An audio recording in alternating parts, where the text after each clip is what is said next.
मित्रों नमस्कार, मैं हूं राकेश कुमार। आप देख रहे हैं मताभिमत। मित्रों, प्रदेश में बिहार सरकार में लगातार परियोजनाएं आ रही हैं, चल रही हैं, जिसमें मैक्सिमम आप देखिएगा रेलवे की परियोजनाएं हैं, राष्ट्रीय उच्च पथ का परियोजना है, अन्य लोक हितकारी जो परियोजनाएं हैं वो चल रही हैं और उसके लिए ज़मीन की ज़रूरत पड़ती है और ज़मीन का भू-अर्जन करना होता है। अब भू-अर्जन में आप जानते हैं, भू-अर्जन को लेकर मैं कई वीडियो बना चुका हूं।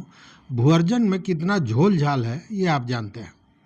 अब उसका असर केवल रैयतों पर ही पड़ता है ऐसा नहीं है।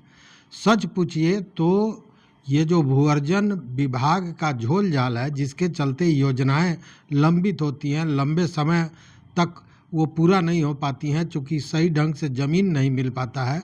इससे जहाँ रैयतों को परेशानी है, वहीं एक तो परियोजनाएं विलंब से शुरू होती हैं, जिसके चलते उसका जो खर्च है, लागत खर्च है, वो बहुत बढ़ जाता है। और तीसरे, जो रैयतों को पेमेंट बहुत देर से मिलता है तो उसका हर्जाना भी, मतलब उसका ब्याज सरकार को देना पड़ता है रैयतों को। और अगर उसको केवल जोड़ लिया जाए तो करोड़ों करोड़ में वो रुपए होते हैं, क्योंकि बहुत सी योजनाएं, परियोजनाएं हैं जिसको लेकर भू-अर्जन होता है। अब इसको लेकर बिहार सरकार ने एक नई नीति, एक नया नियम बनाया है।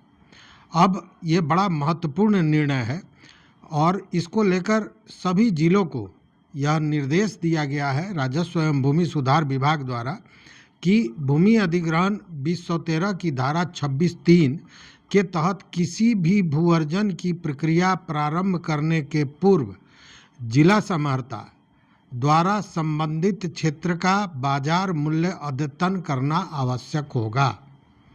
देखिए, होता क्या था कि एक नहीं, ऐसे दर्जनों परियोजनाएं हैं जिसमें ज़मीन तो ले लिया गया, लेकिन ज़मीन का जो मूल्यांकन होता था, जो ज़मीन अधिग्रहित किया जाता था, उसका मूल्य निर्धारण जो होता था वो होता था MBR के अनुसार, मतलब जो सरकारी दर है खरीद बिक्री का उस ज़मीन का, उसके अनुसार।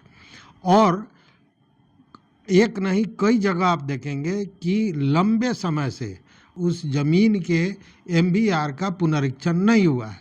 मतलब कि आज से 10 बरस पहले जो ज़मीन का सरकारी दर था आज भी वही है, जबकि बाजार मूल्य में ज़मीन आसमान का अंतर हो गया। जो ज़मीन 1 लाख रुपए हुआ करता था कट्ठा आज से 10 बरस पहले, आज उसका रेट 50 लाख रुपए कट्ठा हो गया है। अब उस स्थिति में MBR बढ़ा नहीं, और MBR आप जानते हैं कि सरकारी मूल्य ऐसे भी बाजार मूल्य से कम हुआ करता है।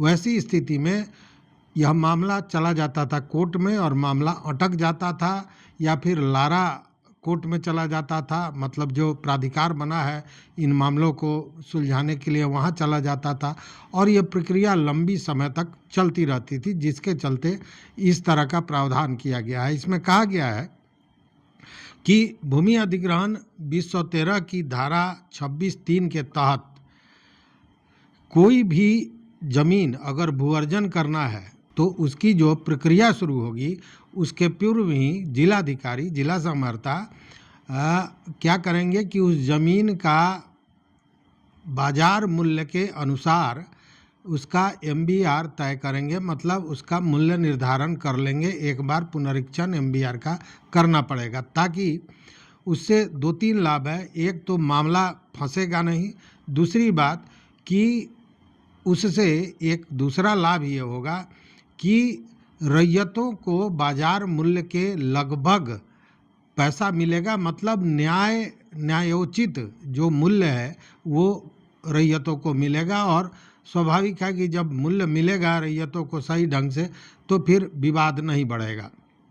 और इसीलिए यह निर्देश दिया गया है कि MBR का विशेष पुनरीक्षण कोई भी अगर भू-अर्जन होने जा रहा है उसके पहले करना जरूरी है, क्योंकि वर्तमान में जो MBR का निर्धारण है यह मध्य निषेध उत्पाद एवं निबंधन विभाग द्वारा किया जाता है।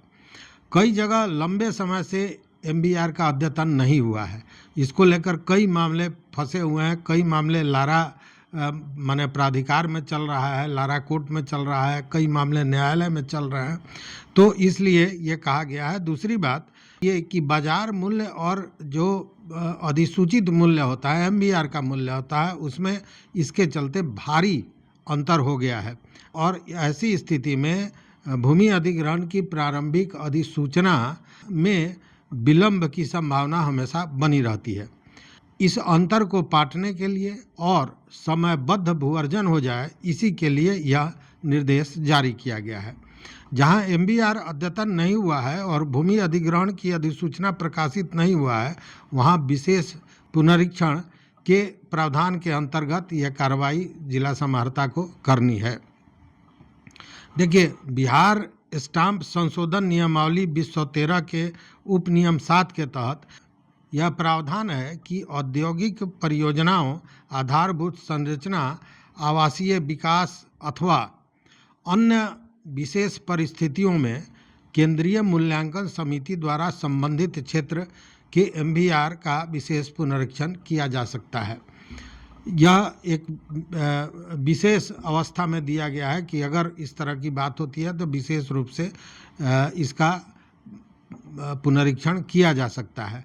लेकिन अब जो निर्देश है उसमें है कि कोई भी योजना शुरू आप करना है उसके पहले ही एमबीआर का पुनरीक्षण करना है। और इसीलिए कहा गया है, सभी जिलों को निर्देश दिया गया है कि संबंधित परियोजनाओं की अधियाचना प्राप्त होते ही स्थानीय मूल्यांकन समिति के माध्यम से प्रचलित बाजार दर के अनुसार मौजों का श्रेणीवार न्यूनतम मूल्य प्रस्ताव तैयार कर केंद्रीय मूल्यांकन समिति को भेजा जाए और उसके अनुमोदन के पश्चात अधिसूचना प्रकाशित की जाए।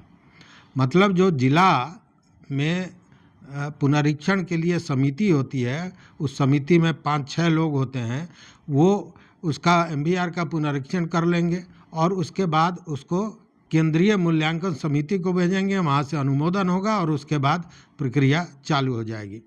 इसमें विशेष ध्यान रखने वाली बात यह है कि सभी श्रेणी का मूल्य यथासंभव वास्तविक बाजार मूल्य के निकट होना चाहिए, ये कहा गया है। चूँकि बाजार मूल्य और एमबीआर में आप जानते हैं कि बहुत अंतर होता है। इसमें यह भी स्पष्ट किया गया है कि इस दिशा में मद्य निषेध उत्पाद एवं निबंधन विभाग की पूर्व सहमति भी प्राप्त हो गई है, इसलिए यह करना है। और इसको लेकर एसीएस दीपक कुमार ने जो कहा, उनका यही कहना है कि भू अर्जन की प्रक्रिया को सुगम, विवाद रहित तथा त्वरित बनाने के लिए यह निर्देश दिया गया है, यह फैसला किया गया है। समय पर परियोजनाओं के लिए भूमि उपलब्ध हो सकेगा इसके द्वारा और भूस्वामियों को भी भूमि का जो सही दर है, जो वास्तविक दर है, न्यायोचित दर है, वो प्राप्त हो सकेगा।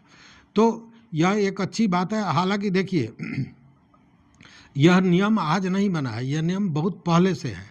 लेकिन होता क्या है कि भू अर्जन विभाग इसको लेकर एक तरह से कहें कि इतना उदासीन है, चूँकि ये अगर पुनरीक्षण होगा तो वो पैसा तो रैयतों को जाएगा और रैयतों के प्रति संवेदनहीनता जो है वह इस काम को होने नहीं दे रहा था। हालांकि प्रावधान ये पहले से था, लेकिन अब ये निर्देश दिया गया है कि यह जो भूमि अधिग्रहण 2013 है, उसके धारा 26(3) के तहत पुनरीक्षण का काम करना है किसी भी योजना को शुरू करने के पूर्व। तो एक ये अच्छी पहल है, क्योंकि इससे विवाद भी कम होगा, समय पर परियोजनाएं भी चालू हो सकेंगी और सबसे बड़ी बात है कि रैयतों को बाजार मूल्य के समकक्ष लगभग पैसा भी मिलेगा जो उनका हक है। तो इस वीडियो में बस इतना ही। देखते रहिए मत अभिमत। मित्रों, चैनल पर नए हो तो सब्सक्राइब कीजिए, लाइक कीजिए, दोस्तों के साथ शेयर कीजिए और अपना विचार जरूर दीजिए। बहुत बहुत धन्यवाद। कोटिशः आभार।